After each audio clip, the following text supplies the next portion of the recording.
Guys, Happy New Year from Unapologetic. I'm chilling with this guy. I thought I'd gotten rid of him in 2023, but here we are. But on behalf of all of us at Unapologetic, LZ, Vince, the whole team at Mitmac, we love you guys. We appreciate you. And we're really hoping we'll give you a lot of amazing content this year. Yeah. Bobby. Let's do it, man. I'm so excited. You walked in here, shirt off, showing us your six-pack and your... You know what it is? Your big guns here. We're trying to be like you and Vince. Trying to be like you and Vince. We asked you for your gun license at the door, but yeah, you said you forgot it in the car. So you're looking good, man. So you guys are not just like car salesmen. You're also like hype men for like nonsense. No, we just... You must go into speakers politics. Of truth, my brother. Not what politics. Truth? So for you guys that don't know, Bobby and Vince are like as hard as rocks. So if you bump into them in the streets, just be like, hey, what's up? And just feel like they're backs. Not me, I don't Vince. know what exercise they're doing, some Bulgarian, whatever, CrossFit. But yeah, man, really happy to see you. Had a good festive. Very good, very good. I ate clean. I said to Vince, my mission for 2024 is to look like a homeless cat.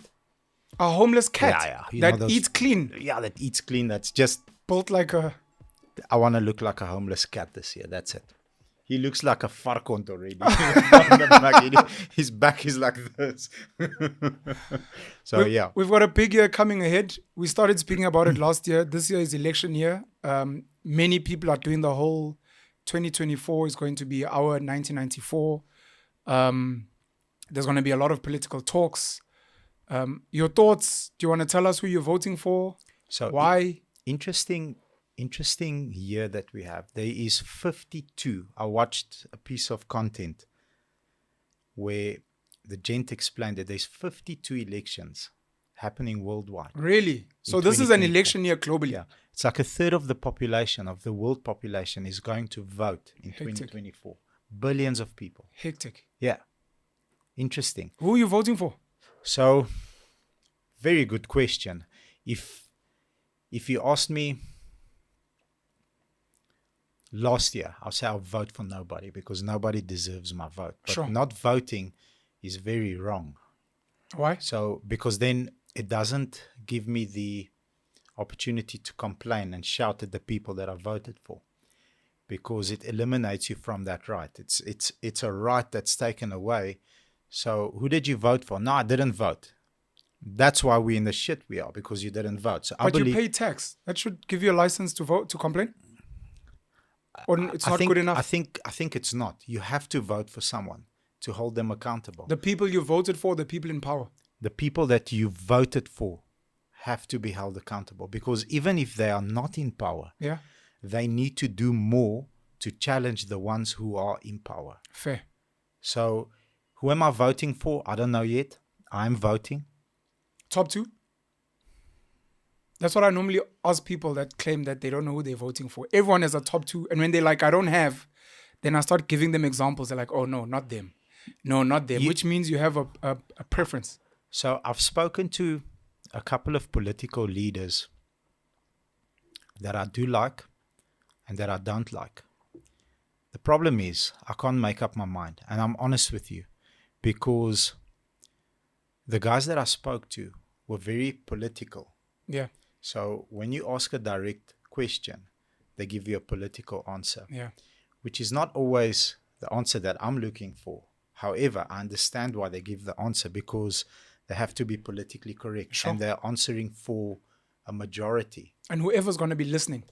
And Whoever you're going to tell, this guy said. this is what he said, and Yeah. then a broken telephone, and they end up being in trouble.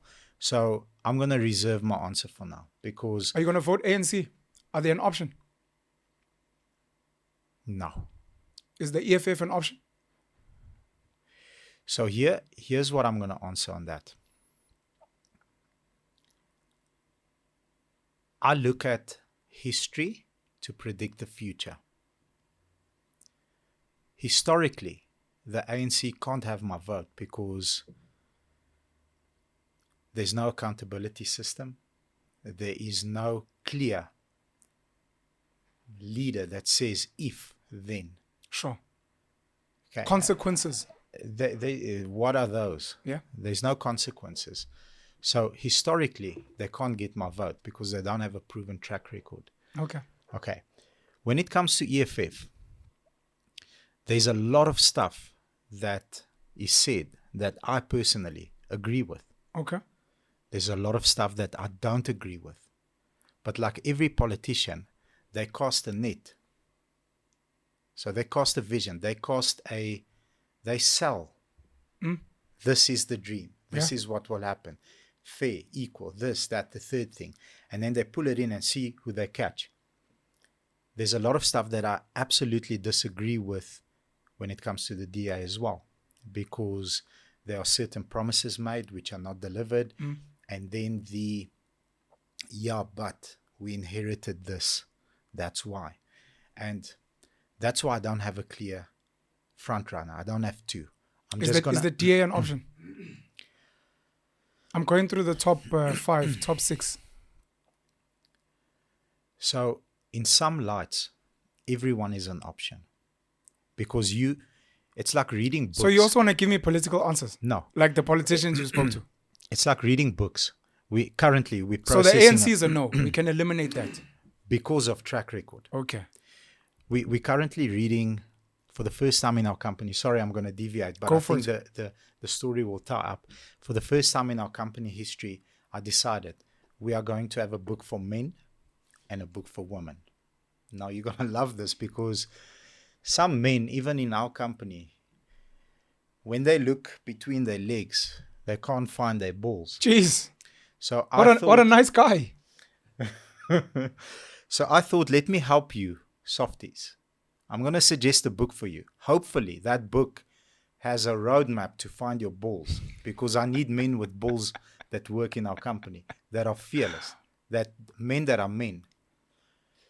And then the woman as well, the book that I suggested helped me a lot in my marriage, teaches communication and love language between men and women. Also, not to help them find their tits, as an example. Yeah, well, No. some of our guys have tits that work here, but that's because of milkshakes and fucking cheeseburgers. But not Sorry, to help. But the thank woman. you for being more gentle on the women. Yes, but I think when you know what people respond to, it makes you a weapon. Correct. So if you know how to speak to men, to get them roused up and get them excited and get them going, you get a different outcome. So politicians do that. Correct. So they look at a segment, this segment here. So I'll say this. Let me segment a part of our company. There's like 6, 7 of us that really like want to get fit, want a single digit body fat percentage, want the energy, want the testosterone levels to be high. If I speak to them, this is how I speak to them. Gentlemen, as men, we should not have tits. Okay, as men, our testosterone levels should be high because we're conquerors, we're warriors. We want to go to war. We want to capture the market. We want to make a dent in automotive. The way we do that is by managing our energy, eating clean, exercising in the morning. So I'm now throwing propaganda at that specific. Those 7 or 8 guys will follow me. Sure. They will go to war with me. If I use that language in a room where, let's say, for example, those guys are already in their 50s, they've got the boopies, you know, they've got grandchildren.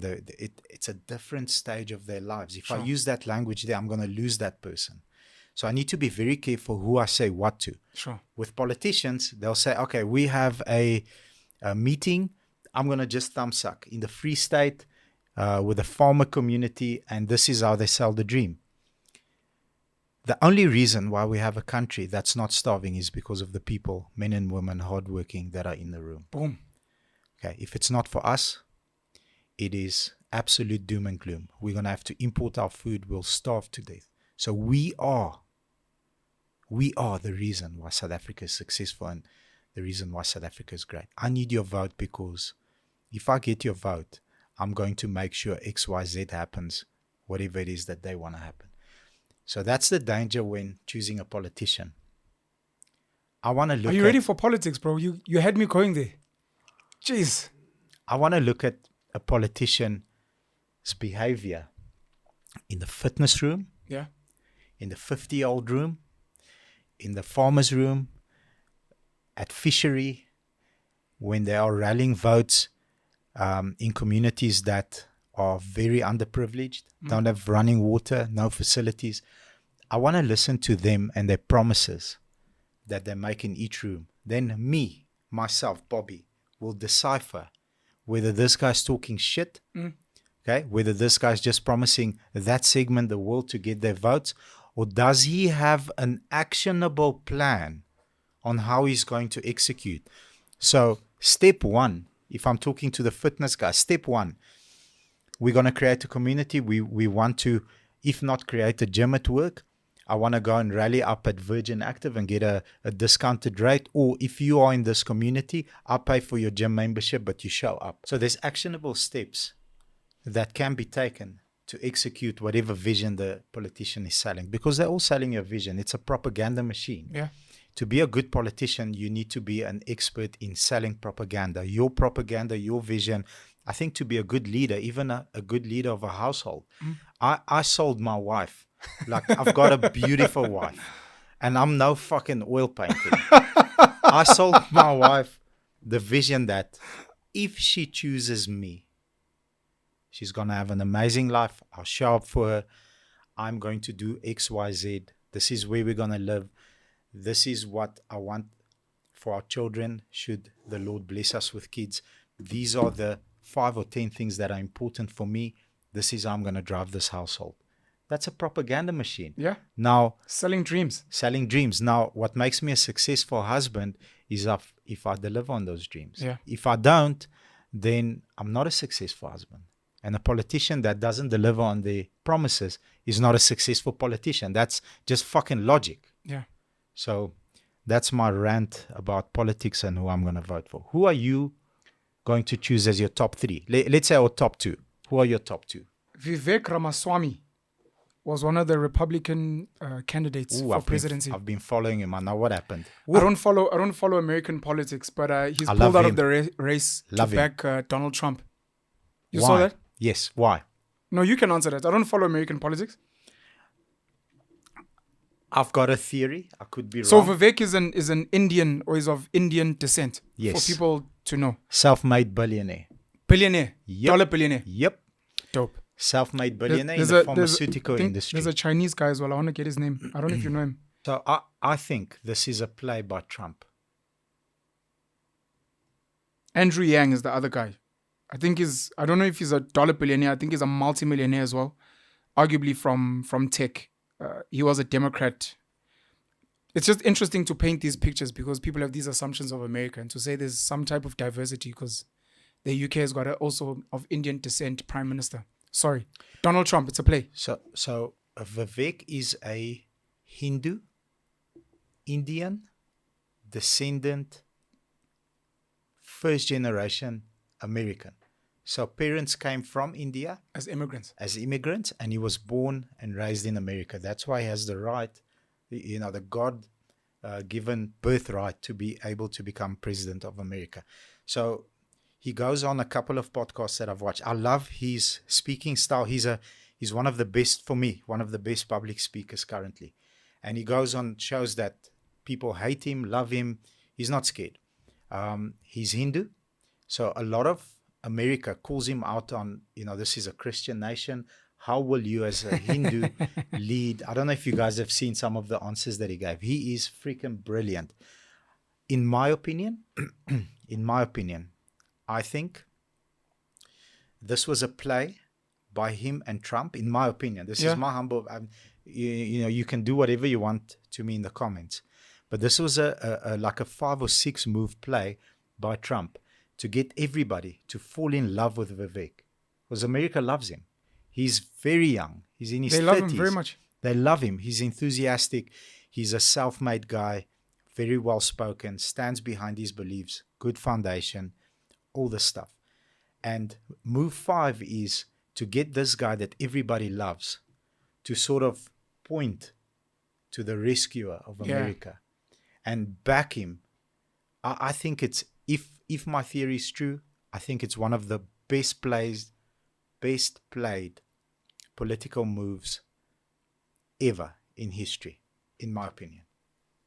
Andrew Yang, I need to correct. He's actually the son of Taiwanese immigrants, Okay. born and raised in New York, and he was a Democrat candidate. I was trying to find his net worth. These guys are so wealthy. Yeah. Jeez. Okay, that's American politics. Do you have an idea of why the majority of Black South Africans still vote for the ANC? I asked this with the context of you explaining logic and reason and rationale in the reason in how you decide who to vote for. I do. And I wanted to know if you feel that they do the same, where they look at this is what we were promised, has this been delivered, and this is why we vote for these people. I do. I think, and again, you can do whatever you want to me in the comment section. It's fine. I think that the propaganda machine of the ANC is very strong. Yeah. It's very, very strong. And why I say it's strong is they're going to speak to the segment of voter in the love language which they understand, Yeah. and justify failures using victimhood mentality. So the reason why we don't have this is because ABC didn't happen. The apartheid government. The reason Always white people, white monopoly capital. Well, of late, I think that story is sort of losing a little bit of traction because you're getting people to wake up and say, but listen, fuck, these potholes on the roads arrived 5 years ago. Like, I've been smashing my rim here on this pothole for the past 5 years. This pothole is not 20 years old. Like, it's not because of apartheid government that we have potholes. We have potholes because the money that was allocated towards fixing the roads is now driving around also hitting potholes. Yeah. So that's why we have potholes. So I think that story is starting to fade a little bit. For the same segment. I think Are you saying the same segment doesn't bind to it? I think as much anymore? They're buying less of that BS than they used to. But I think the propaganda machine is so strong that it still rallies up emotion historically. Yeah. To the point where this is what we've done, because, I mean, at a stage, they've done a fantastic job. The transition, the fight for equality, etc., I mean, that's kudos. There was a lot of guys that did very, very good work to keep the peace, because realistically speaking, I was very small and I lived in a village in cold Bulgaria during that times, but I'm very interested in those times. Realistically speaking, if there weren't cool, calm heads in rooms to have proper discussions, it could have been civil war very easily. Should have been a civil war after Chris Hani was assassinated. Yes. And the fact that Mandela and the guys got everyone to calm down is, to this day, something insane. And very inspirational. So I think those memories being heated up again rallies this emotional connection to the ANC, in my opinion. And it's probably not as strong as it always used to be. Sure. But I feel it's still strong with a certain segment of South Africa. You reckon propaganda is the majority or almost only reason that the poor majority, largely black, still vote for the ANC? I think propaganda is the reason for almost everything. I had funny that you use that word. I had a very nice managers meeting this morning where I said to them, before I start, I want to explain to you that what I'm going to do now in the next 55 minutes is I'm going to sell you on my propaganda. So the propaganda, everybody's feeding you propaganda all the time. 100%. And then you get to choose, we're not North Korea where you don't have a choice on the propaganda, because there, if they come 12 o'clock at night and the picture of the gentleman is not clean and with a white glove, we get dust, Kim Jong-un. Yeah. So we get to choose our propaganda. Our propaganda is, I'm going to sell you on the vision that I have for myself and for our company in the next 18 months. This is my first point. This is why. This is my second point. This is why. This is my third point. This is why. And then I expand on it. And I, using propaganda, powerful words, this is what my life looks like after, mid-mac, after learning these 4 or 5 skills. This is what your life could look like if you continue to follow me, if you buy into this vision. And this is what your salespeople's lives look after. They buy into you. And because I can't, from one branch, lead 5 branches as effectively as I can from one branch, lead managers that lead 5 branches effectively. So that's all propaganda. Yeah. And now you get to choose whose propaganda you go and follow.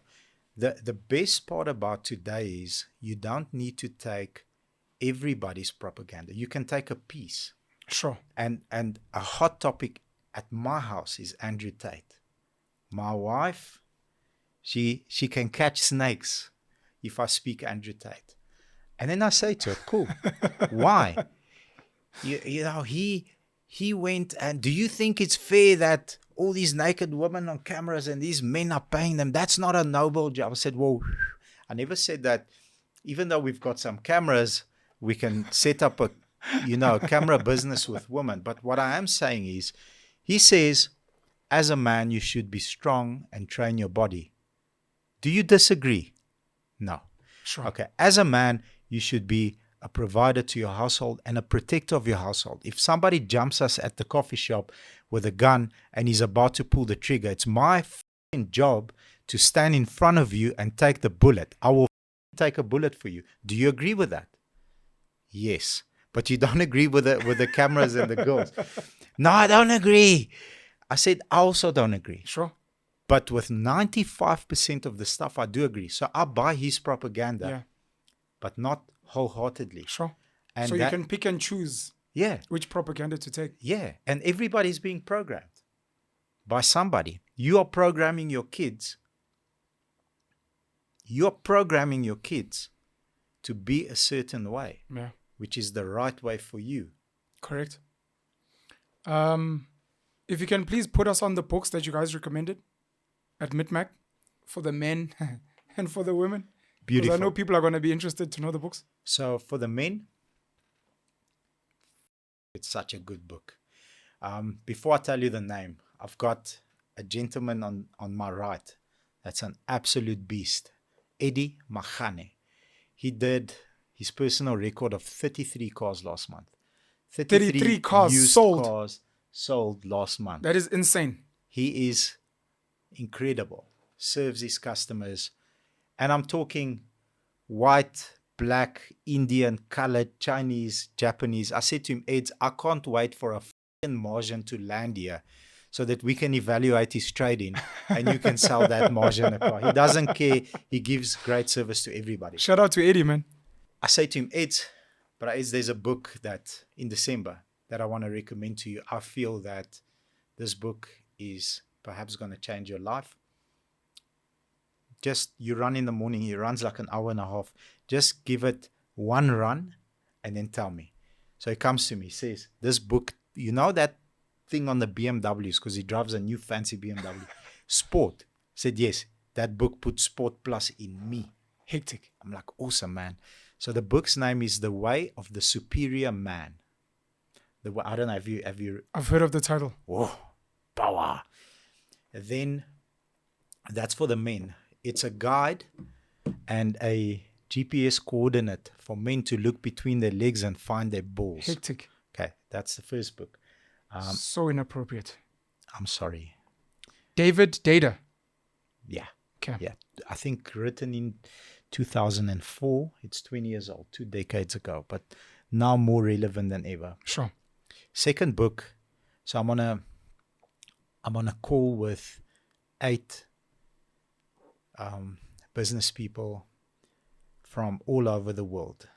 And the one guy's got a business that's in trouble and they're processing leaks and how can we improve this. So the guy that leads the call is brilliant. He's just a beast and he gives him great advice. And he says, look, we've been on these calls now for 6 months. Your energy is not good. I appreciate your question. I hope I added value into your question, but there's something deeper wrong with you. if you don't mind sharing. And he breaks into tears, and he says, I'm getting goosebumps, man. He says, I'm about to go through a divorce. So he says, through a divorce. He says, yes, because of the business being in trouble, we are not finding each other. We're not communicating properly. My energy levels that I bring to the house is different, and I understand. And he's crying. He's a grown man, very successful business that's in a little bit of a rough spot, crying. He says, I love my wife, I love my kids, and it's emotion. I'm looking at this teary. I feel for the guy because it's genuine emotion. He says, okay, here's the deal that you and your wife should make. I'm going to recommend a book. You both should read this book and give it a month before you file the papers. If she feels that she wants to file the papers, it is what it is. Then you're getting a divorce.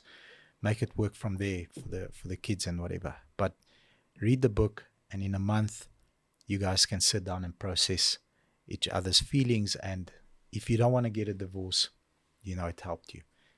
So the book's name is Love and Respect.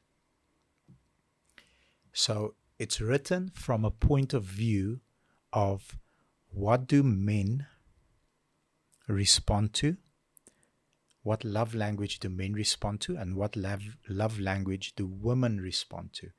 And it goes very deep. It goes into a... Wow. Okay, something. We're good. Okay. The universe is trying to say something. Yeah. That's flippin' cool. I haven't seen that before. We're good. It's a map of Africa. Yeah. Yeah, on a vinyl. No, is it a vinyl? It was a vinyl. Yeah. That's flippin' cool. So Can I read the things here? Yeah. Sorry to disturb you. No problem. You want to carry on about the book? The book is this vinyl is Victor or something. Look for the light is the first song. Little bit of understanding. Jeez, We bro. had it all, day by day. Please carry on with the book. Wow. So the book goes into detail separating men from women and understanding what the core belief system is on a woman versus a man and what they respond to. So I immediately grabbed this book and I give it to my wife. I said, I want you to read this with me. This is what happened. This is the call that we had. I'm crying. I'm emotional. And, this man really got a sign from the guy leading this Zoom call to at least try. And it explains in detail that if a woman says to a man, so this is to all the women out there and men as well. If a woman says to a man, I love you, thank you for providing us this wonderful home that we live in, I love you so much. It doesn't do much to a man. But if she says it this way, babe, I really respect the fact that you work your tail off. I respect that you wake up every day, you show up for yourself, you show up for our family, and we get to live in a beautiful home that you've provided us, that we built together. I respect you for what you do daily. There's a different fire that lights versus the love word. So love and respect is woman. If I say to my wife, I respect the fact that every time I come home, you're excited to see me and we can share a meal together. I respect you. She's going to be like, what the fuck is What are you wrong with talking you? about? But if I come home, I say, babe, I love the fact that every time I come home, no matter how hard your day was, I love the fact that you greet me with a smile. You ask me, how are you? I missed you. And all this other stuff. It does something different in a woman's mind. So a follow-up story on that call. Now we get to have a call every month. So the month after that, he's not on the call. The guy who was potentially going through a divorce. He's not on the call. So I asked about him. He said no, he had a private call with him and he doesn't want to speak about it. The guy that leads the Zoom call. Yeah. I said, okay, cool. I can see he like cut me off. Sure. The month after that, he's on the call. His face, You know, for the married men out there, I can tell if your wife's giving you shit. Doesn't matter who you are. I know myself how I look if my wife gives me a bit of trouble. His face is different. His face is, this is a man that walked into the room. So he processes, this is what we did. This is how I speak to my wife. This is what I wanted to say to me. This is how she says it to me. This is the way we see life. This is our future. And for now, the divorce papers are on pause. Amazing. So, that's too dope. Yeah. I want to emphasize our vinyl that came to disturb us here. A little bit of understanding. A little bit of understanding is something that many of us need in our relationships. Yeah. And then the first one being, look for the light. Look for the light. So the book you referenced is Love and Respect. Yes. The love she most desires. The respect he desperately needs. Yes. By Emerson Eggerichs. Yes. Eggerichs. I hope I pronounced that correctly. I want to recommend another book, The 5 Love Languages. Yes. How to Express Heartfelt Commitment to Your Mate by Gary Chapman. Not just for women, for gents as well. So I grew up, I used to read a lot, but part of what I used to read was magazines. True Love magazine, Cosmopolitan. And I think that helped me hack women a lot. Because what you're saying about propaganda, women are primed. R&B music, love songs, romantic comedies, these magazines, 10 ways to please your man. And if an ordinary guy goes and studies that, that's girl stuff. Go study that. You'll understand how women reason, because that's how they're conditioned. Thank you for sharing the story. Awesome. Jeez. I'm not going to deviate. I'm going to get back to politics. It's weird how advice can come from anywhere at any time. I mean, these guys should have gone to marital counseling or something. Yeah. And you wouldn't expect that somewhere in the middle of a business meeting, someone would actually stop. Number one, see you as a human being. And then secondly, be like, look, if you're comfortable to share. Yeah. And then after that, offer life-changing advice.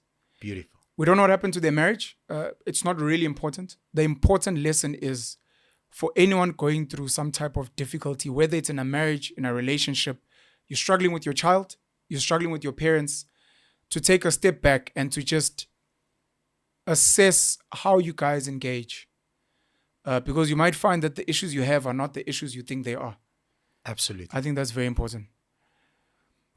I've been going around last year and I'm going to be doing more of it this year, trying to figure out who people are voting for and why. And I myself was beginning to lose touch with the people at the grassroots, is what they called. I was born in a township in Matatieni. My mom moved us to the suburbs, Arbor Park in Newcastle, and then Central as a school teacher. I've lived a relatively privileged life. We don't have holiday homes. My dad was not some rich white man who owned a mine. But when I look at comparatively to the rest of my extended family who live in the villages, in huts, who live in townships, in either shacks or in RDPs or in houses that they put up themselves, I realized that our lives were quite privileged. From one school teacher's salary, teaching in the township, high in Matatieni. And I've constantly tried to stay in touch with the people on the ground, whether it's through visiting family, just watching the news, listening to people and trying to figure out how they reason. And as you get older and as your life gets more privileged, you move to Joburg, you're friends with Bobby, you've met Mac, oh my gosh, you know, these guys that live well, you do lose touch. Who also grew up in the village. If we're going to compare scars, my village was colder than your village. Well, my village was hotter than yours. Anyways. I prefer the heat. That's why I moved here. I always worry when we chat about deviating. I've asked someone before. There's a joke in a movie, This Is 40. One of my happy movies that puts me in a good mood. And I'm almost 40. Sure. One of the fathers of the leads is or they Jewish. So someone's like, you know, we Jews, what, like, come on, bro. You need to let go of the Jewish cards. Like, the Jewish card never expires. We'll always use it. When we speak about victimhood and stuff. And I ask people, at which point do you lose your poverty license? You know, how long did Siya Kolisi live in the township? I've got a theory, but you're going to say I'm deviating. No, we're deviating. It's okay. I'll remember my point. Here's the theory, and I spoke of it this morning.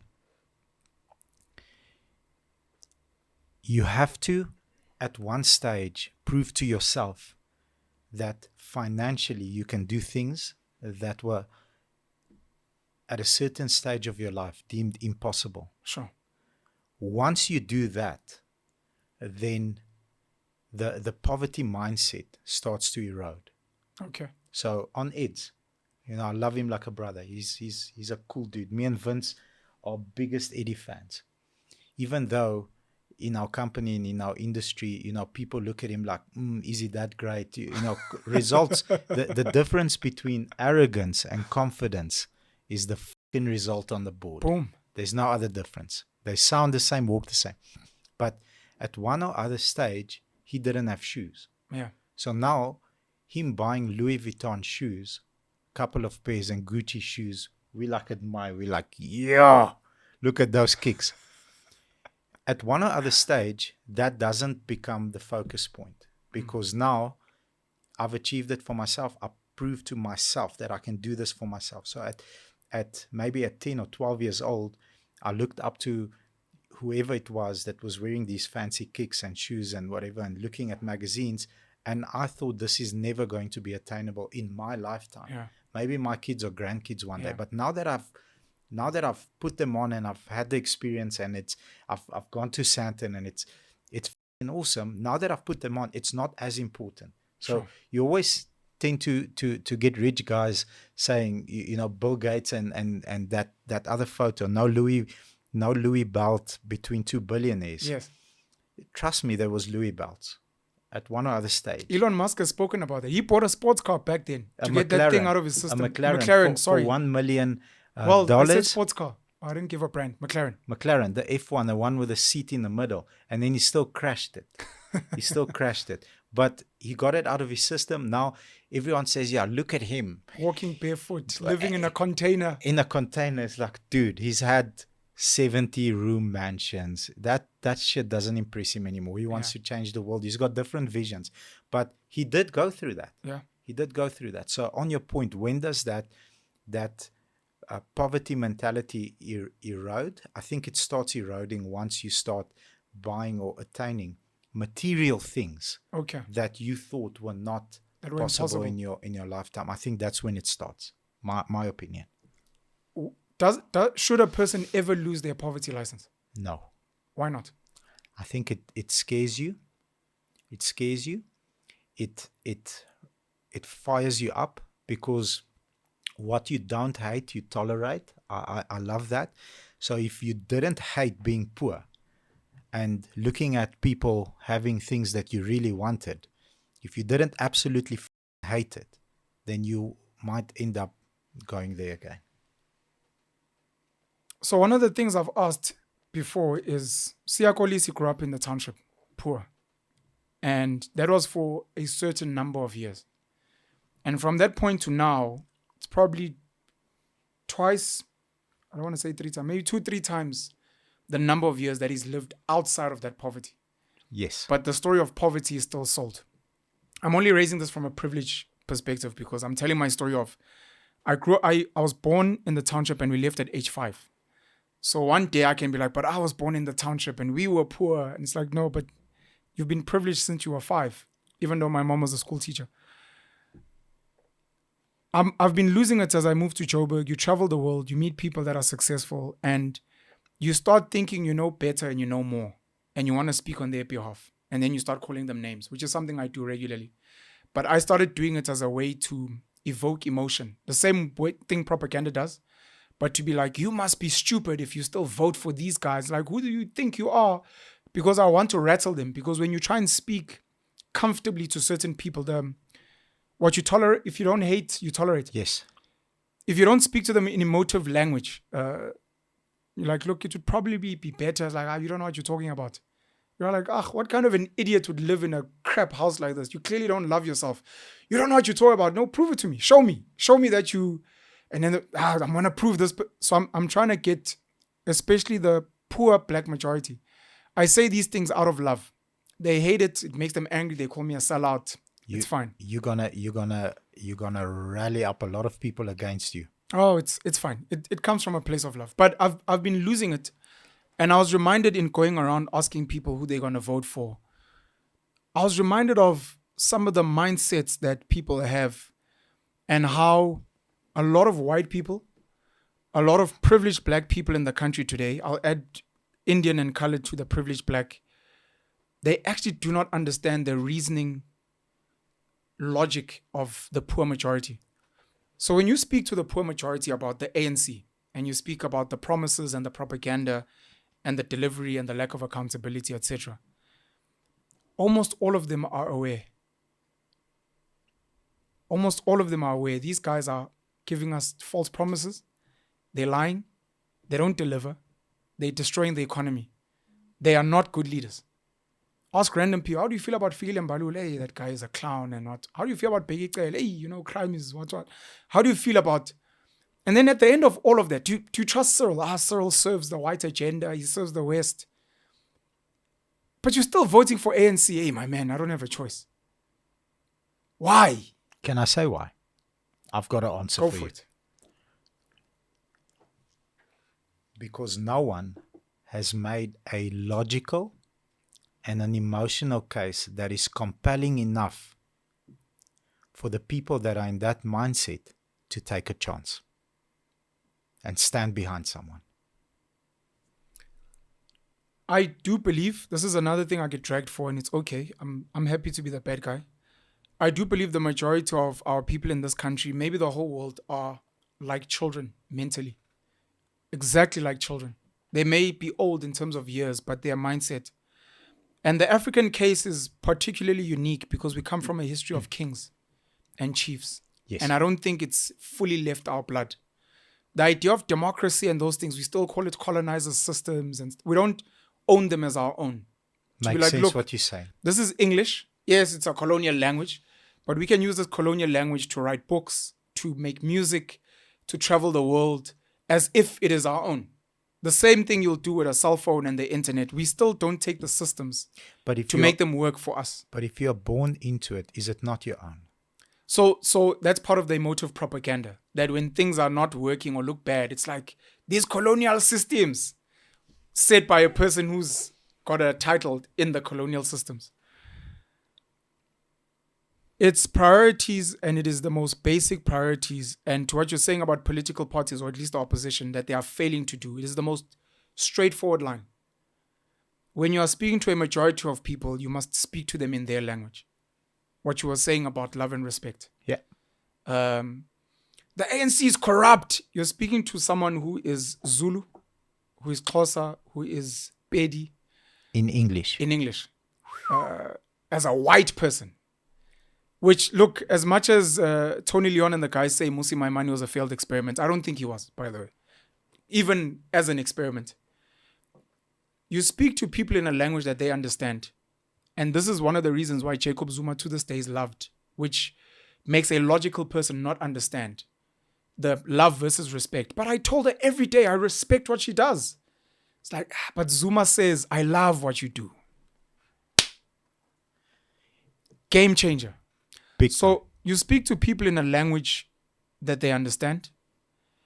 You use jokes, comedy, analogies that they understand. This is part of the propaganda. I know Helen Zell and the guys tried isiXhosa and singing. It was very clumsy and bad.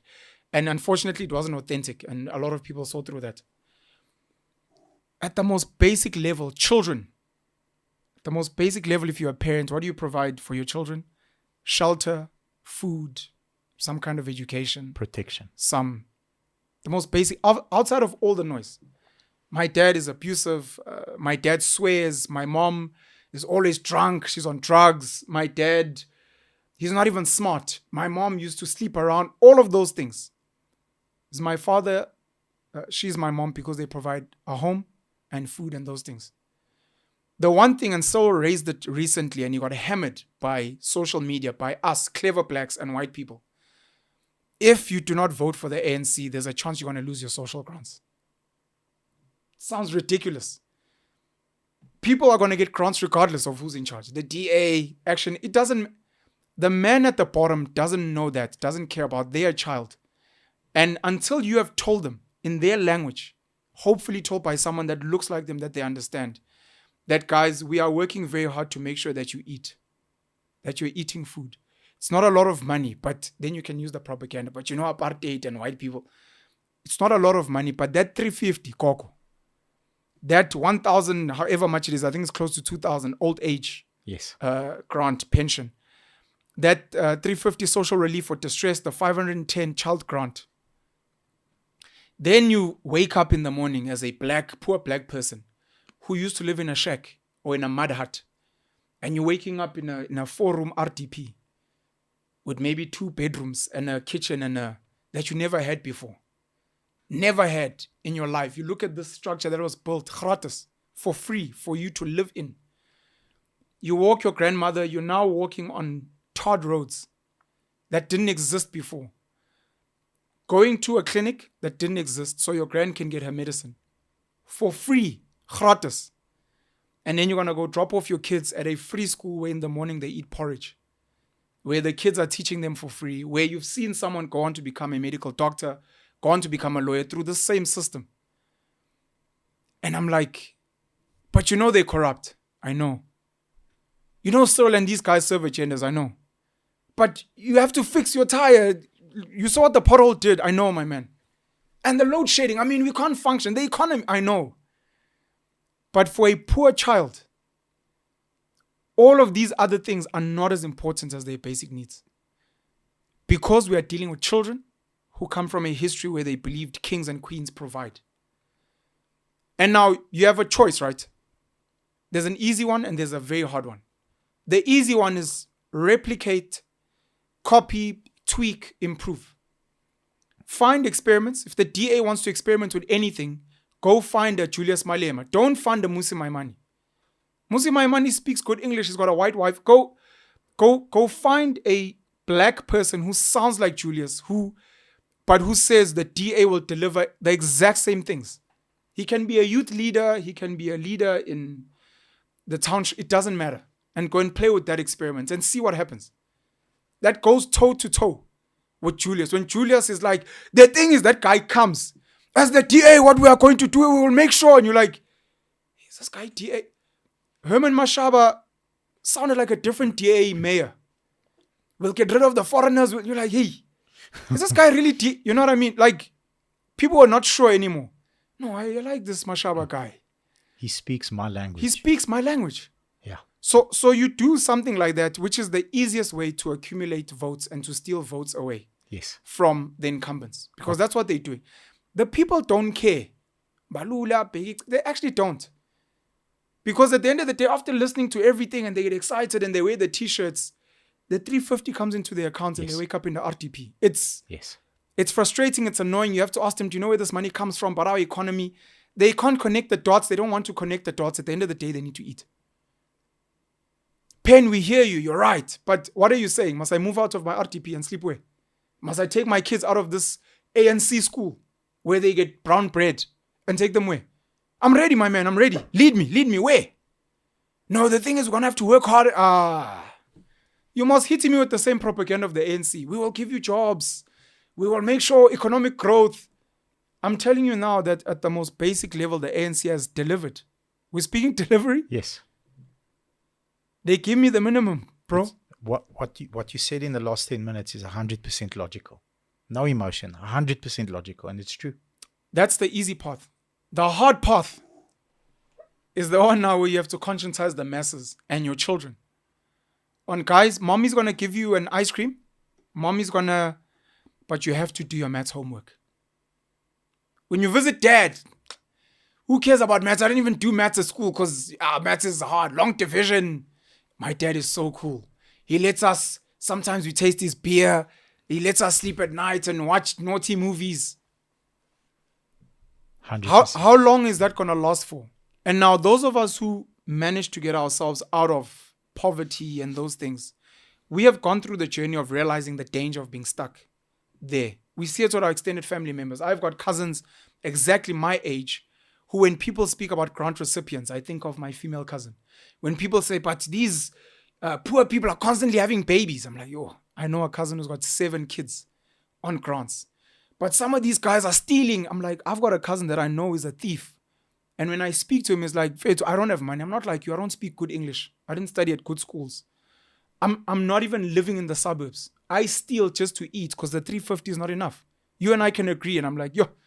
And he's like, can you get me a job? I'm like, look, I'll try. If you can't get me a job, I'm going to go steal today. You can judge me. I might get caught. Yes, I'm bad for the country and the economy. The tourists are running away. But look at me in the eyes, bro. I'm hungry. I'm telling you now. I'm not even trying to steal from you. I'm not trying to kill anyone, but I'm trying to eat, trying to survive. In this systematic thing where it favors you that did well at school, where the white people liked you, where you get to be on podcasts today and those things. I couldn't do that. My English sucked. I'm not Siya Kolisi. I'm not built like a machine and I'm good on the rugby field. Siya found his superpower. I didn't have that. He found his and it helped him get out of there. LeBron James, it was basketball. Jay-Z, it was hip hop. I haven't found mine. Maybe crime will get me out, but for now, it just feeds me. For the next guy, it's tenders. Even if it's corrupt, even if it ends up with potholes. That secondary part of getting children to grow up is very difficult. And the kids want to grow up. I sit with these people that vote ANC. I sit with them and they're like, I want to do better. I want to work. I want to, but take me to school. Help me. Give me the skills. Show me that's where you start looking at like the destruction of the same ANC, of the FET colleges, the skills spaces, and the fact that they gatekeep because they've realized that we went and we empowered Pen, gave him NSFAS, sent him to a school for free, got him to move into the suburbs. Today he calls us names. Oh, the ANC is corrupt. You know, these old people, these pensioners, we must get them out of parliament. Like, oh, our mistake. We got them to be too smart. They think they're better than us now. So for the next generation, nope. No skills and education for you. You will live for us. Because when your son grew up, he's like, Mid-Mac Motors is such a shit company. They don't even respect the employees. And my dad is so misogynistic and he tells men they must grow balls. I'm going to create a nice, diverse what. He goes, he knocks your business. People don't support you. You're trying to feed people. You're trying to you're the bad guy. Which is what happens with a lot of the older apartheid white people who are like, but we built this country. We've worked hard. We've created jobs. They get angry, but we pay tax. And now you're the same guys who are telling us, these Belungus must go back to Europe. And you're like, oh my gosh. So you get angry and you're like, you know what? Cyril, go do your thing, man. This is garbage. Take care of them. Protect us so we carry on doing what we're doing. Running the economy, doing the best that we can, see what we can do. But clearly it's not working. We give a little Julius a little bit of whatever platform, and today he calls us the bad guys. But where do his kids go to school? Where does he go when he's sick? Rupert is and then he goes to Mediclinic and he wants to be healed to health. You're like, no, man, this is rubbish. It doesn't make sense. But that's the harder part. And unfortunately, this is our failure, and I'm including myself with the mic. We are failing to take the more difficult children who are always in detention, who are always fighting, who are always getting expelled, who are lazy. We are struggling to get them to do the right thing for this country and for our future. That's why today there's mutterings of maybe we need a dictator. The same poor people some of them have acknowledged that we don't know how to help ourselves. And as long as you let us vote, we'll keep voting for KFC's 3x2 and we'll keep voting for free things. Because we're not going to vote for anything else. We don't trust the DA. They look racist. We don't trust Action SA. They look like the DA light. Some of us don't trust the EFF because Malima's angry. And to be honest, we kind of know we need white people. So we're not ready for this thing. And also he's saying foreigners must come in. So we're going to go with the parents that we know who today gave us a home and those things. But some of us are not doing the hard work to be like, you will not like me. I will be Mugabe. I will be Putin. I will be Xi Jinping. I could arguably be a Donald Trump. There are black people in this country that love Trump. We will put up a wall. Mexico will pay for it. You imagine Gating McKenzie saying, we'll put up a wall between us and Zimbabwe. Mnangagwa will pay for it. You're like, hey, who is this guy? We need them out. What's their hashtag now? Abahambe. Like, okay.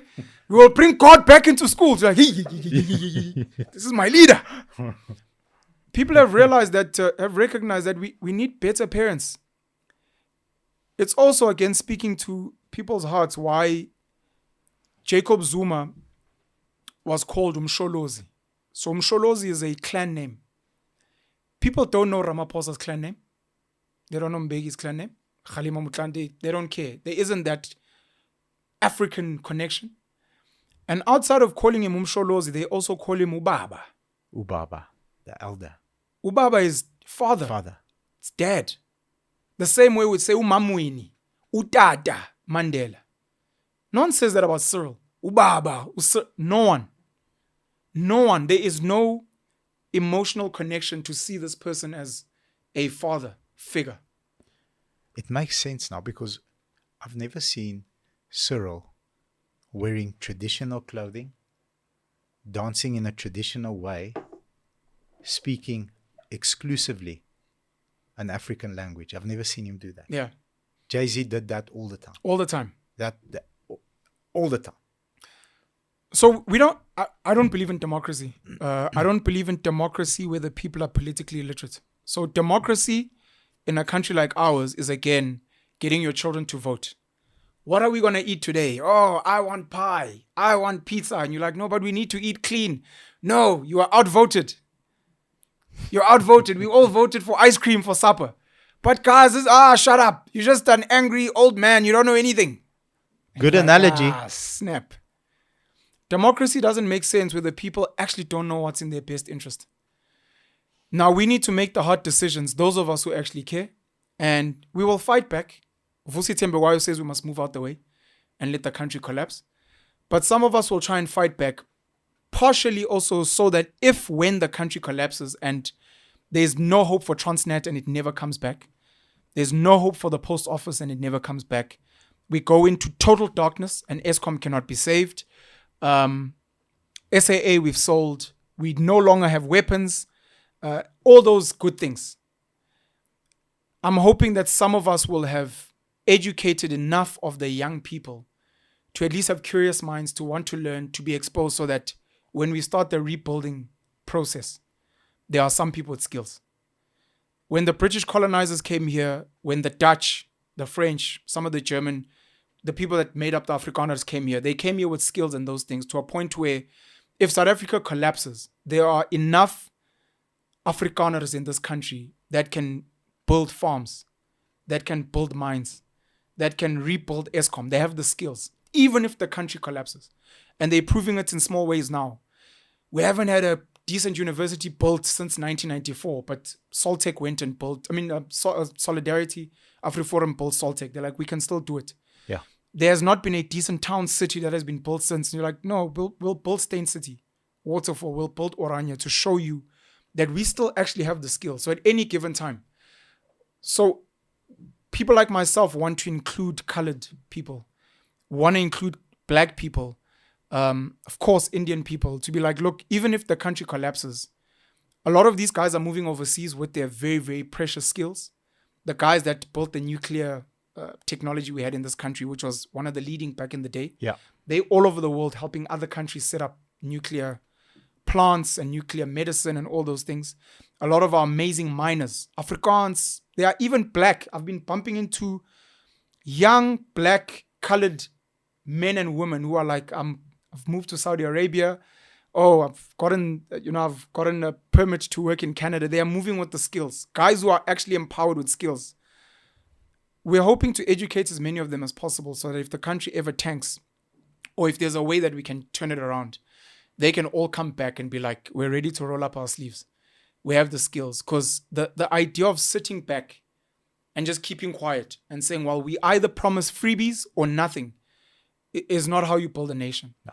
And if we don't have the people that are skilled, whether we call them Afrikaners, black people, coloreds, Indians that are South African, when this country collapses, we're going to go around now as a nation begging the Chinese to come and build for us, begging the Russians to come build for us, begging the Americans to come build for us, begging the Germans, because we refuse to learn. And if that means we need to build private spaces, if it means we need to build alternative media for these conversations, so be it.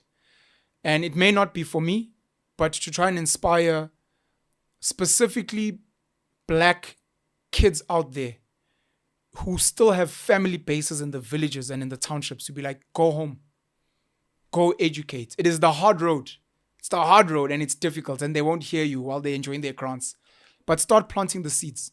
When we speak about planting the seeds of the tree whose shade you'll never get to sit under and whose fruit you'll never get to eat, it is not only a literal meaning, it's also figurative in the sense of go plant the mental seeds to say, my grand won't hear it, but maybe the grandchildren. When my grandfather's complaining, every time you come here, you're telling us about these books that Upobi tells you about. What book is this? And you're telling us about building and Van der Bijl was building Eskom. Hey, always with you. And you're like, someone somewhere, there's a spark that's going to be ignited somewhere. My mom used to joke because I'd come back from varsity and I'd speak about Robert Kiyosaki, Rich Dad, Poor Dad, building business systems and those things and passive income. And eventually, we went to a seminar. Eventually, she bought me a book. Oh, here's this property investment thing you're speaking about. And, you're like, it's the hard road. And look, you can do the easy road. Visit home, take your mom out to a nice restaurant. Oh, Manaka, my child is now graduated. You can do the nice stuff, the black tax. But also do the hard stuff because the hard stuff is more sustainable. And go back to your family and be like, yes, I'm going to buy you booze. And yes, we're going to slaughter a cow. But I'm going to need you guys to either come visit me for exposure. I'm going to need you guys to go to school. And by school, I don't care about, let's call it math, science, and those things. I care about skills. I want at the end of this year, when I come back, I promise you I'm going to buy you a coat. But if you tell me that you've learned something in electrical, you can fix what, or every time I come back, festive, I want you to service my car. I need you guys to have skills so that I'm like, my cousins who are poor, they have real skills. And then from there, we can then, the softer things, can you sell? Can I get you a CV and those things? But if the masses of Africans are not going to be upskilling themselves and are not going to be following leaders who are helping them move from child to value-adding adult, this continent will never become anything. And the rest of us who are privileged are going to leave. And we will become the Andrew Yangs and the Vivek Ramaswamis of the future. And we will be the prime ministers of the UK. We will be the presidents of America. We will maybe be the leaders of China. The first non-Chinese, the first black, the first colored running the United Arab Emirates. And we'll come and we'll invest back here and we will dominate and we will exploit you. Probably worse. There's a concept called Uncle Tom. You'll come here and you'll see Barack Obama sending troops to the Middle East. And you'll be like, but I thought this guy, you're like, he's gone. You guys lost him. You'll find a black billionaire coming from Germany, speaking fluent German, coming here to set up infrastructure saying we need to remove minimum wage. The people must work. Finding a colored Indian guy in China saying we will set up factories in South Africa and the people will work 16 hours. Because you guys failed to do the right thing here. And one of the biggest differentiators outside of skills is hard work, and we've lost it. And there is no loving parent in the world, loving parents in the world who is comfortable with the child from birth to age 20, 30, 50, who sits around scratching their balls, doing but waiting for mom and dad to feed them. And currently the ANC government and most of the other leadership do not love South Africans enough to be very strict, but very loving parents. To say, we'll feed you, we'll house you, but you better catch a fucking wake up. Jy moet vinger trek, my maat, and you must get busy. Otherwise, this country will be destroyed. And what you thought was colonialism then is going to be worse. Because when the people come now, you'll be begging them to enslave you. Because you'll have nothing else. Nothing else. I think, wow, the last 10 minutes or 20 minutes, 15 minutes, however long it was, were my favorite time spent with you. Each and every session we have is my favorite time. This so far is my favorite time. I want to ask a question on what you said. Is the part where the parents are afraid to be strict with the kids a now mentality versus a long-term plan future mentality, or the lack of we are at move 1? We don't have move 2, 3, 4, 5 in our heads. We are just protecting what we have now because it's temporary. And we are doing this not to lose what we have achieved so far. Is that perhaps a problem? Because if we go the difficult route, there's a real chance for us to lose what we have. What do we have? As a ruling government. What do we have as a ruling Yes. government? We've got a cushy job that pays us well. Sure. We have ultimate control with almost no accountability. So amongst a few people, we can do whatever we want. Sure. With literally very little accountability. Because everybody is involved, you sort of have each other's backs, because, you know, if we're naughty together and we go to the principal's office, who almost allowed us to be naughty because he wants us to do 3, 4, 5 after school for him, Yeah. the principal's accountability language to me and you is going to be different. Yeah. It's so are we protecting that and not being strict and having expectations to sustain what we have currently? That's my first question. The second one is, do you think, this is something that baffles me, the youth have been conditioned that it's okay to lose.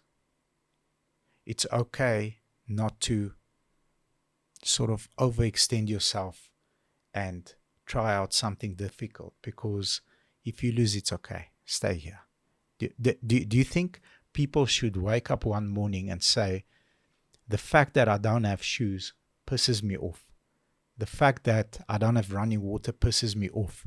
But now there's going to be one way to go and get shoes, your cousin, life of crime, or there's going to be a different way, the difficult way.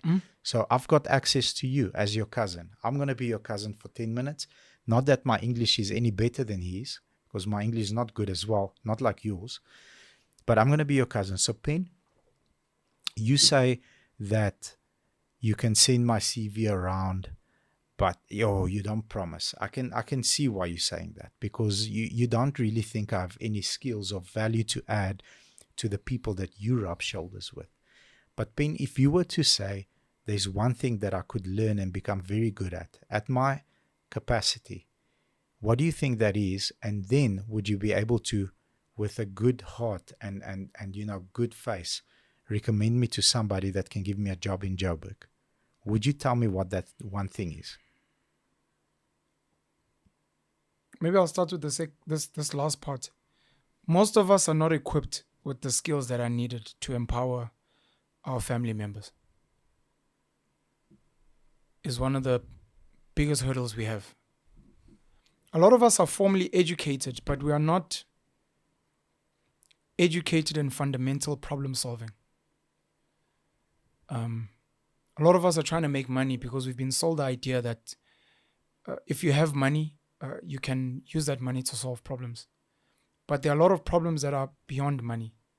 You know, when you speak about the billionaires who go through the rite of passage of buying the Louis Vuitton and the Gucci to a point where they don't need that anymore.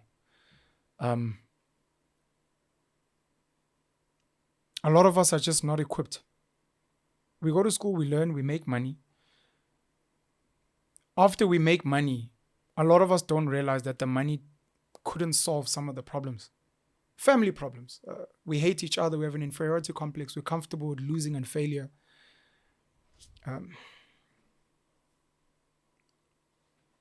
Okay. Maybe let me go back. I'm not doing a good job of that one. The leaders of this country, I think there's a chance that they've given up on the country as a whole. There's new money versus old money. And one of the reasons I would love to spend a lot of time with wealthy people is because a lot of them are new money. And a lot of them have not been educated in how value is generated, how value is shared and how value is retained over time. Why the Rothschilds and the Oppenheimers have wealth that lasts generations. New money doesn't understand that. And they make these really, really dumb decisions. Penuel Lungelomlochwa from Newcastle, study well, get a nice qualification, I get a good job, I make money.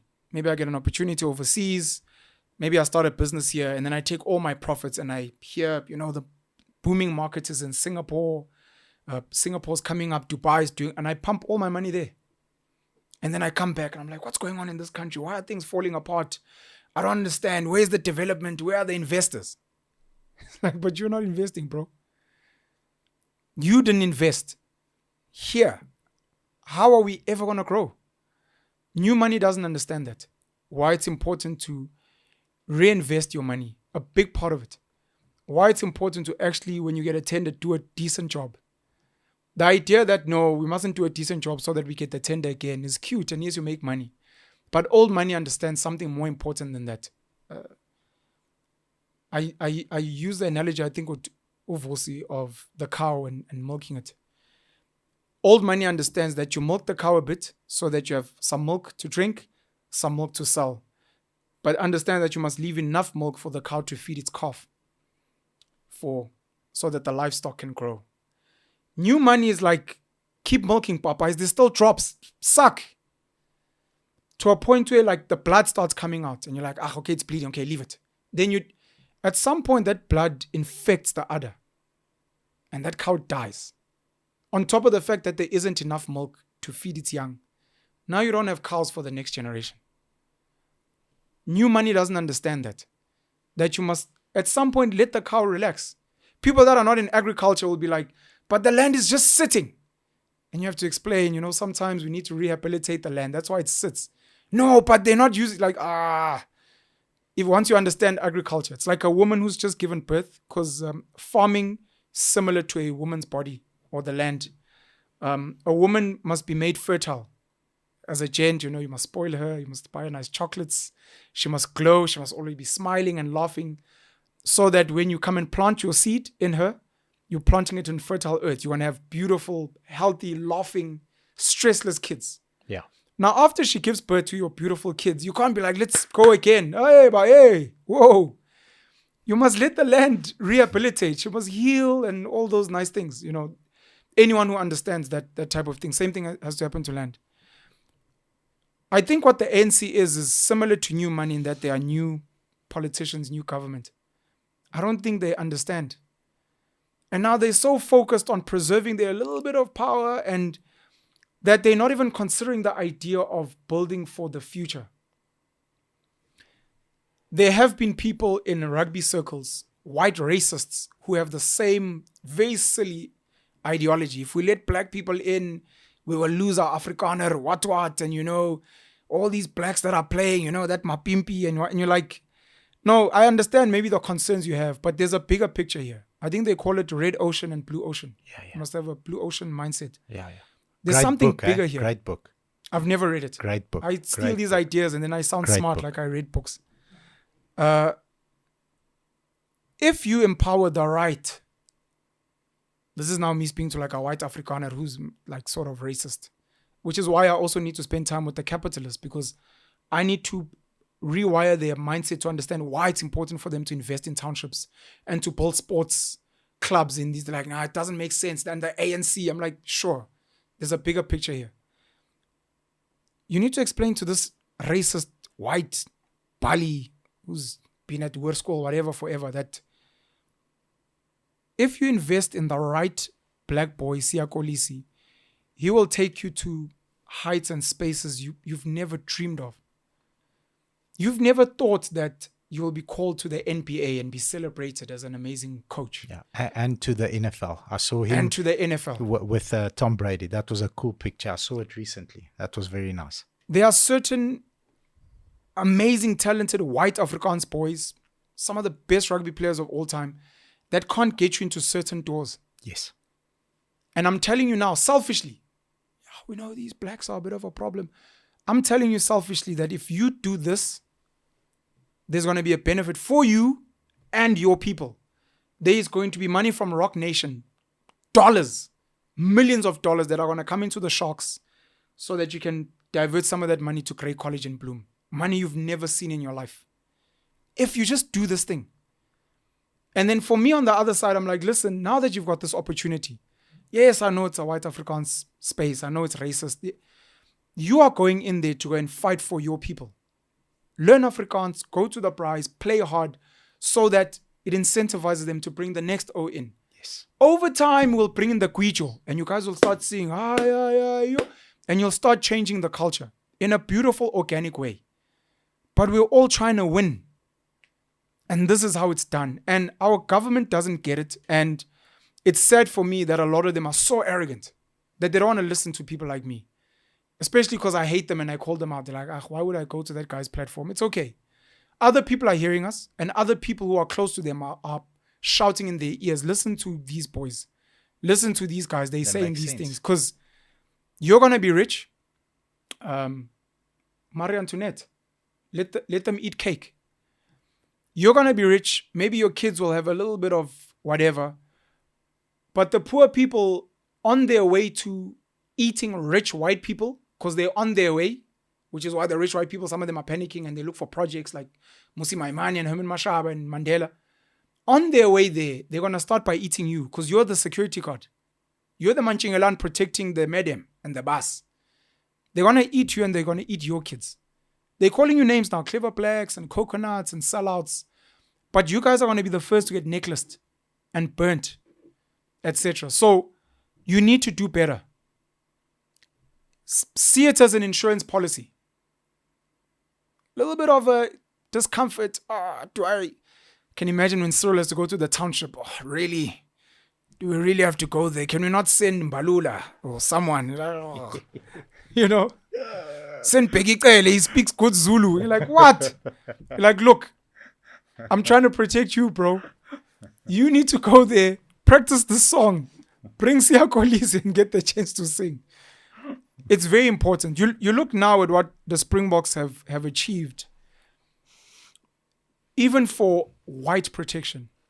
Peter Steph Dutoy, Dwayne Vermeulen, I mean, legends like Francois Pienaar, John Schmidt. These guys are loved by black communities. Yeah. Because of just a little leeway. Let certain people in and just play the game. And some of these people, Cheslin Colby, Mapimpi, are so phenomenal. You're like, if we knew earlier, we would have signed Lucanio Arm a long time ago. So we need to get that into the mindsets of the politicians. And yes, they are trying to preserve the little bit that they have. I know Cyril and them are trying to close the gates for BEE, of which they did a shit show of BEE with some of their rich white friends who also have a very short-minded, very short-sighted view. We are meant to be competing globally. Dubai is actually embarrassing.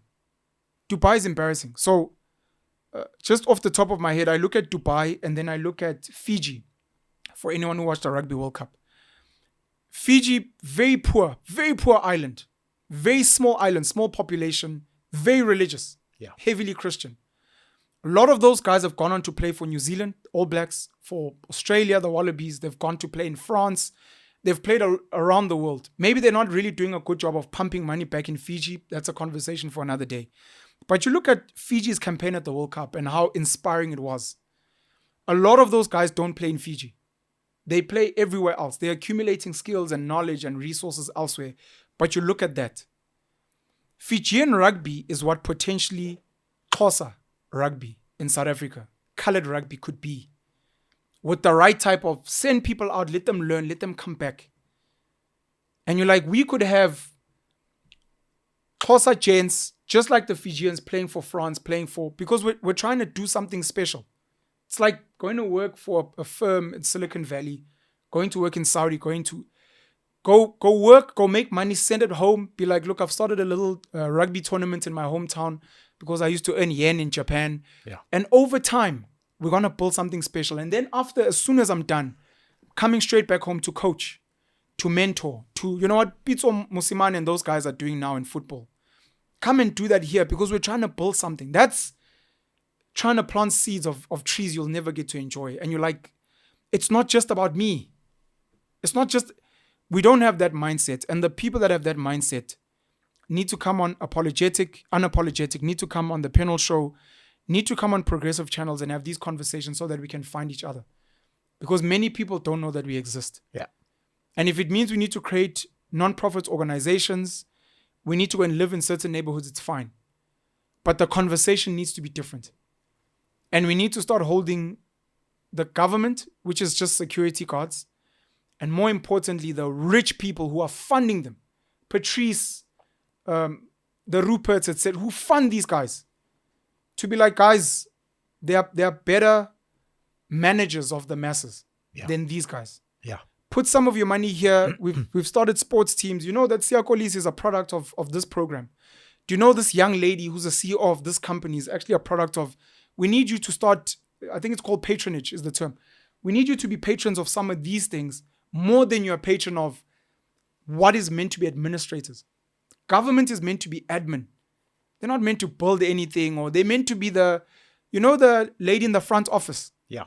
Who's like, Bobby, you haven't paid your school fees and what? Jammer, I'll speak to my dad. That's what government is. Yeah. They're meant to make sure that things are functioning, the budgets are allocated, and then the real people that run the country are meant to do the work. Yeah. But now they want to do everything. Cyril wants to be in politics, and then he also wants to be in business. Yeah. And then if he could, he'd buy a stake in the Springboks. And it's like, bro, pick a struggle. But if you are going to have your hand in different pies, make sure that the right people are running. Yeah. Of which I don't even think he's the right person to be leading this country. Some of us want to run this country because like Kolisi, like Peter Steff, like Henry Pollard, like Faf de Klerk, you put us at the United Nations, you put us at the World Economic Forum, and you put us on a panel. And you let us debate with Vivek, Andrew Yang. And you're like, did you hear that South African? Jeez, that's a South African. He's got some like, ideas. Jeez. We've got people like that, but then you're going to send these guys that sit in government to go and sit there looking like clowns in their little scarves. And when like real leaders speak, I agree with Comrade Putin about, and you're like, wow, come on. Really? So you believe that that's what we have to offer. It's not. China's got a great system. Singapore as well of meritocracy. And hopefully in time we'll have the same way.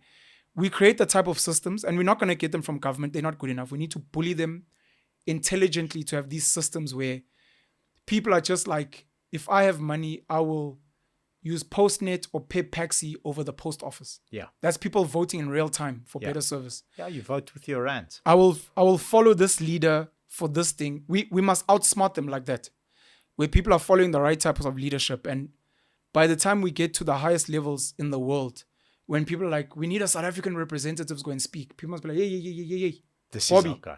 No, but the spokesperson, no. We're going with Bobby. Bobby must go. And if he doesn't, we're all going to poo. And we're saying no, and we're going to toy, and we're going to shut down Ortambo. If it's not Bobby, then it's nothing. And you're like, it's okay. We're going somewhere now. So those are some of the things we need to be working on. And they are hard, but we can travel the world and we can copy best practice. I am privileged to engage so many amazing South Africans and Africans that are spread around the world. Zambians, Malawians, Rwandans, Zimbabweans, South Africans, black, white South Africans around the world that are like, yo, my man, you get me so excited. You make me want to come home and do something. Wow. There are people that are itching to come back. And I never finished my Dubai story because I was linking Fiji to our local rugby structures. We should have built Dubai with the commodities we have, with the labor force we have, with the innovation that we have. We have black coffee today in DJing. We've got Trevor Noah, who's just won an Emmy. They have him as the first black person to win an Emmy award for, I don't know if it's comedy or for Daily Show or something like that. Shout out to Trevor Noah. We've obviously got Elon Musk, Pretoria boys. I think he went to Bryanston High as well. We've got Patrick Soon-Shiong. I think he was born in Gqeberha. I think he's still the wealthiest doctor in the world. We do have South Africans who are blazing trails somewhere in the world. But we haven't created an enabling environment like Dubai, like Silicon Valley, for these people to create their innovations here. You need money? We'll give you money. We've got the PIC, we've got Old Mutual. We'll go speak to I think he's Opa now, Opa Christo Visa and Opa Johan Rupert to see if they can pump some money, build a futuristic ESCOM that uses nuclear and water, and carry on with the work of Nikola Tesla, Thomas Edison. Carry on with the work of whichever inventor you can think of. We've got young kids here. Go and study Leonardo da Vinci. Go and study Michelangelo. Go to Italy. Go to the St. Peter's Basilica and those places. And come back and we'll pump you with money. We want you to build the statues of the future and build structures. I sat with an amazing PhD, Dr. Chaba Mape. I believe his dad is the premier of the Northwest, if I'm not mistaken. He's an architect. And he was explaining the Biennale, which is like the UN for architecture and those things. Spoke about a lot of dope things, and it's on my channel. One of the things we spoke about was, in architecture, the power of structures to bring in foreign currency. So you speak about Paris and the Louvre, you speak about the Eiffel Tower. The number of people that travel just to see those spaces. Egypt and the pyramids. Yes. The number of people that travel just to see structures. We don't know what Egyptians eat. We don't know what they do. Do they dance? But you're like, I just want to see the pyramids. Interesting point. We have got kids here who have an ability to create futuristic structures. The Burj Khalifa in Dubai. You've got the Chrysler Building somewhere in America. I don't know if it's in New York. One of the questions I asked Chaba was, would you ever want to visit the Royal Palace, the Zulu Royal Palace? And he said, yes, for my own reasons, what. I'm like, isn't it sad that no one thinks about the Royal Palace and no one says, I don't care about the Zulu nation. I don't know what they're about. Maybe I hate Zulus even. But apparently there's this structure there, like the Union buildings. I have to see it. There's a huge statue of Shaka Zulu. And there's this tourist and there's this museum that captures Zulu culture, and you sing and then you eat. You're like, I don't care about anything else, but I'll pay money to go there for that. We are not creating enabling environments for that, but there are talented people in this country that are itching. There are talented people from this country around the world. Elon Musk right now is trying to get a Starlink so we can get cheaper access to the internet, which is desperately needed to be an equalizer for access to information, yes, especially for the poorest. Yes, agree. But the same Cyril government is saying, no, you must give us a slice for PEE. Those are not people that are trying to empower us. We do not have parents that love us, that care about us. And that will need to change. And it starts with people like you and I. Parents who are sending their kids to grade 1 or grade R for the first time. Fancy. Hey. Yeah, yesterday, I'm busy typing something because I use the 2-finger method. So I'm busy, but I'm focusing because it's a long thing I need to type. And I feel this presence here next to me. And when I look this way, it's a small person. That's Jeez. And it was Vince's daughter, her first day at school. She got no homework. I'm like, shit, I wish I went to that school. I'm like, how's the homework? No homework. We just played. I'm like, awesome. Congrats, Vince. Awesome. Yeah, that was too cute.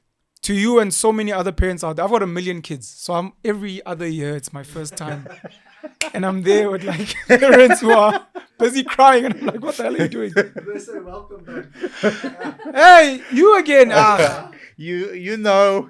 Can I tell you a stupid story? All the magazines that you figured out certain things in your life. This is a horrible story. I'm so sorry. I'm so sorry to all the people in my family. I'm so sad that this private birthing facility has collapsed. I'm not sure why, and I hope others come up. It's called Genesis in Saxonwold on Jan Smuts. It's closed now. Some of my kids, us privileged blacks, some of my kids were born there. Different moms. It's the magazines, I tell you. You figured a lot out in those. So you go there, you give birth. This is the worst story. So 2 of my kids, I'm sorry. To my kids, I love you guys so much. I'm sorry for the story. I've got kids that were born 11 days apart. 11 days apart. Why do you sound so judgy? I don't like your tone. I'm not judgy. I'm just processing what you just said. You've got You look kids. like you're smiling. I am smiling. It's a good story. This is not a safe space. You've got kids that are born less than 2 weeks apart. Okay. No follow-up question. I'm just going to wait for the story. So my son was born on the 1st of May at the same amazing space. I loved it because no visiting hours. You can bring as many visitors as you want. Huge rooms. You can have a water birth. And the prices were comparable to medical aid rates at a private hospital. Genesis. Please bring back Genesis or something similar. My son is born with his mom. And then like 11 days later, all the gynaes, no, the midwives are looking at me like, hey, you are here. Yeah. Are you accompanying? I'm like, no, I've got another. My daughter was born on the 12th of May. So anyways, congrats to all the parents, first days. I will on many of my platforms, we didn't have enough time here, but I'd like us to talk about home education. Ooh. As a concept. And outside of home education, there's something called cottage schools. So it's like an upgrade of home education where parents within a space bring their kids, 5 of them, etc. There's an amazing trust doing amazing work, defending parents that are home educators called the Pestalozzi Trust. I want to speak about hybrid education. So even parents that send their kids to ordinary school, how do we teach you about home education so that you can start fusing as soon as the kids come home? Be like, oh, I'm also a home educator, but I thought your kids went to school. No, when they get home. Okay. But on weekends, I we like do home that. education. I You're like, like oh, something for the future. Hybrid education, futuristic education models. Finland, I think, is still leading. Last I checked, I don't know if it's official in the whole country, they've removed grades. They don't have homework as a concept in Finland, which I think is pretty dope. But we also need to uncover why. There are probably cheats around there that people may not understand. The kids may not have homework, as an example, but you might find that the content they watch on TV educates them as if. Okay. If you get what I'm saying. Got you. So you're like, oh my, okay, why do you kids always watch TV? TV's so bad. But they watch the History Channel, National Geographic. You plug them onto YouTube and they're watching science experiments and those things. And like, Dad, do you know the Bronchosaurus has got the most bones? And you're like, did you learn that at school? No, TV. But TV's bad. No, TV's bad if you use it for just Cartoon Network. Yes. So Finland, Singapore is pretty dope, the education system.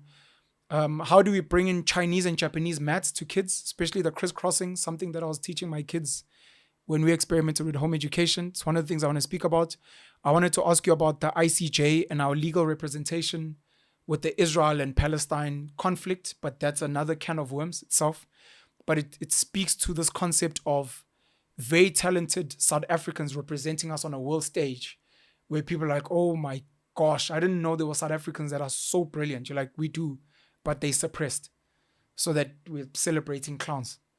I'd like us to debate capitalism. I had an amazing gent from the Free Market Foundation called David Ansara. He's the CEO as of last year. I sat with him on the Penuel show and I let him speak because I let you guys speak when you visit. But in my head, I'm like, this guy's talking rubbish. But I invited him back for a debate, whether on that platform or on another platform. And I want to have the debate with you as well. I believe you're a capitalist. I'd like us at some point in whatever form to debate capitalism as a model and why I have huge issues with it. Because it's one of the things I debate with my rich friends, especially the ones whose second generation, third generation money, because they believe capitalism solves all problems. And I'm like, nope. If it did, we wouldn't be here. I don't want to start the debate, but Sure. I'm going to say something on capitalism. Capitalism is also flawed, just like communism, socialism, and every other political structure that's ever been. Yeah. But for me, it's the one that gives you the best value, ROI, return on investment of your time. As an individual. Spent developing yourself. As an individual. As an individual, yes. Okay. Because the biggest issue we have with capitalism is the focus and who it impacts. Because it's nice to be like, I think capitalism is great if it's worked for you. And then you find someone on the other side of capitalism who's like, I hate capitalism because some people are like, but look at how we've developed Dubai. Look at how we've developed Switzerland, but at whose expense? And that's where the debate starts. I don't want to get them wrong, but the reason why capitalism works is because you have but you need to be super open-minded for this part. Yeah. You have the ability to win. Okay. You have the ability to try. Okay, you have the ability to try. In a capitalistic world, you have the ability to win, but you also have the ability to lose. So that's important. Very important, because people tend to like social welfare today. So no matter what happens, I get a grant. Yeah. So if you have the ability to lose in a capitalistic structure, and you understand that me losing, yes, there are factors. Lots of dealers have closed down. Lots of dealerships have closed down, like hundreds, triple-digit numbers in the last 18 months. 18 months? Yes, because we've had 10 interest rate hikes in a row, which affect consumer behavior, they affect affordability, they affect cost of living, etc.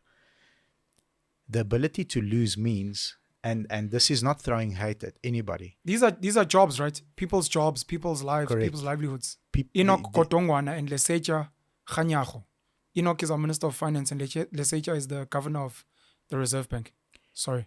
So these are dealers that were paying Auto Trader. They were paying customers of Auto Trader, meaning they paid to advertise their vehicles to be sold, that have employees, etc. And behind closed doors, when I process these issues with them, because I know some of them, they say, yeah, but it's the interest rates. I said, no, it's not. It's you. No, it's the interest rates. No, it's not. It's you. When was the last time you read a book in varsity?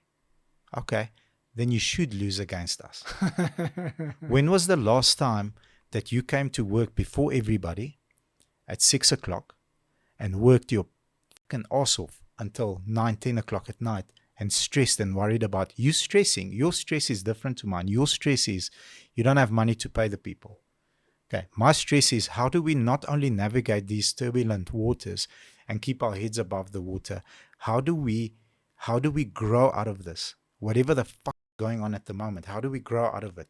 Your stress is you are simple-minded. You should lose. In fact, the economy did you a favor. Hopefully this lesson doesn't destroy you. It builds your character up so that you are self-aware that everything that happens is your fault. And if we lose, it will be because of me. So capitalism in that sense, I really like, because I'm open-minded to losing. I love losing. It's painful while you're processing. This last year that we had was extremely difficult. Not only for me, for the team, for the management team. We've lost a lot of members. It's just the mentality of winning is, no matter how painful it is now, the decision that you make while the pain is here and who you are in your mind when you are losing dictates your future. So during this loss, it's painful. I'm licking my wounds, and the team is unsure. The team is scared. Everybody's scared. But I still have to sell the vision of, even though we're losing now, this is how we're going to develop a plan to improve and make it through this times. So capitalism... You're not going to bait me into that debate. I already want to debate you, but I hear you. Capitalism...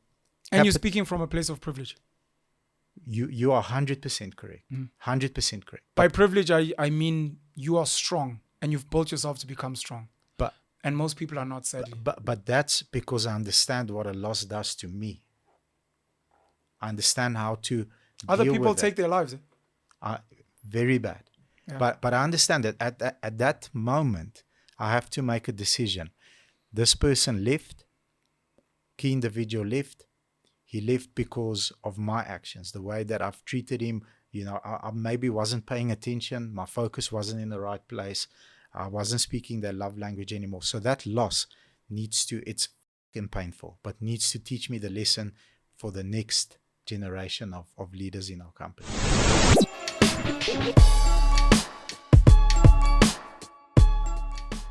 Thank you. The one thing that the ANC government doesn't fail to deliver on is load shedding. Yeah. They're pretty brilliant, boy. So when you measure them, you must know that they can deliver. It's incredible because during the December period, we did not have load shedding. And I found out that the employees were actually on holiday. So when they came back, they're like, right, we're back. Let's go. What did you say? Vote responsibly. The smartest load shedding in the world that lets us have holidays and World Cups. My last parting shot is to young girls, but probably to everyone. Young girls that are going to be moving to the big cities for the first time. Matriculants who passed, coming to tertiary. Please look out for yourself. Please remember to stay focused on why you're here. It's for everyone, this message, but I wrote a piece in 2017 warning young girls about the type of men they will encounter when they get to the big cities. And it won't be the type of men that you think of in your head. It's going to be a very nice guy who speaks well but you fast forward and you'll realize by the time you're 25, 30 that you actually should have moved in a better way. But I think for everyone going to tertiary, congrats. The matric results are coming out 19th. When's the 19th? Jeez. 18th, 19th of January. Congrats to everyone who's going to tertiary. Probably tomorrow. Congrats to everyone who's going to tertiary. Hope you have a good time. Learn as much as you can. Network as much as you can. Keep your head above water. Try and attend every single lecture, even if you're drunk in the morning. Try and do every tutorial and assignment yourself. If you take care of the small things, the bigger things take care of themselves. But please remember why you're there. I hate our tertiary space, particularly because it is designed to be like a holiday and a camp.